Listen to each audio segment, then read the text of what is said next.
乡亲啊，咱拢形容这落雨落伤久哦，落到强要生菇，这真正香菇大发出来，这是伫高雄市落雨落到伤过大阵啊，伤过淡凤山分界岛草坡顶毛，真正生菇啦，白色的，一蕊阁比一蕊较大，就惊讲民众啊，真正啦摕落来食，但是注意这是有毒的香菇，千万唔好来食了，所以赶紧的远景慢慢调啊，民众莫小想啊。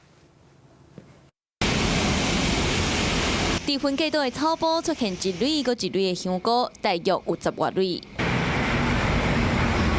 有的搁卖细蕊，甲一个大人的手边大。经过民众好奇来到分界岛欣赏，搁翕相。很新奇，没有看过，第一次看。路边的居民讲，有真侪人拢专工停落来看。有当地人去打卡，那个车伊遐动来动去，动来动去。是哦。人安尼看啊，车祸都危险嘛。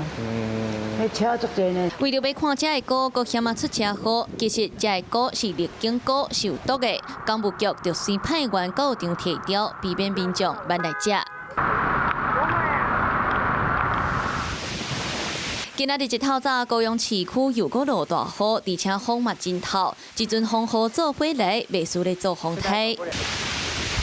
当下是大家人上班的时间，袂少夜雨伞的民众，雨伞是拢开花，穿雨伞的嘛是挡无路，会使讲是规身躯澹漉漉。随着低压带加上西南风的增强，全台拢有袂输西北雨的大雨，而且南部的雨势是搁较强，时间嘛较久。连续几天的雨，予原本烧烫烫的高雄，这几天是拢淡糊糊。这款的雨搁会维持几天，一向拢惯是日头炎的高雄人，这个雨是落到伫要生菇。